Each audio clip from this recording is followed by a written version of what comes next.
తిరుమలలో చక్రతీర్థ ముక్కోటి గురువారం ఘనంగా జరిగింది. ప్రతి ఏడాది కార్తీక మాసంలో చక్రతీర్థ ముక్కోటి నిర్వహించడం ఆనవాయితీగా వస్తోంది. శ్రీవారి ఆలయ అర్చకులు, పరిచారకులు, భక్తులు మంగళ వాయిద్యాల నడుమ ఆలయం నుంచి ఊరేగింపుగా చక్రతీర్థానికి చేరుకున్నారు.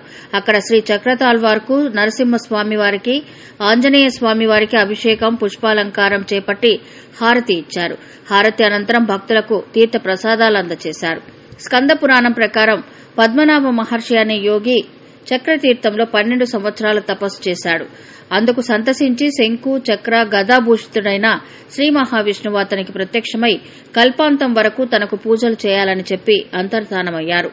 పద్మనాభ మహర్షి స్వామి అజ్ఞానానుసారం చక్రతీర్థంలో తపస్సు చేశాడు. అయితే ఒకనాడు ఓ రాక్షసుడు అతనిని భక్షించడానికి రాగా మహర్షి తిరిగి స్వామివారిని ప్రార్థించాడు. అప్పుడు స్వామి తన చక్రాయుధాన్ని పంపించి ఆ రాక్షసుని సంహరించాడు.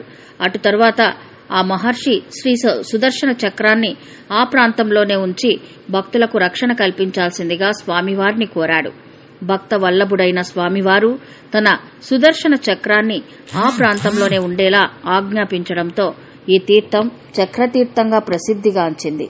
వరాహ పురాణ నేపథ్యంలో తిరుమలలోని శేషగిరిలో వెలిసి ఉన్న 66 కోట్ల తీర్థాలలో అత్యంత ముఖ్యమైనవిగా చెప్పబడే సప్త తీర్థాలలో చక్రతీర్థం ప్రముఖ తీర్థంగా భాసిల్లుతోంది.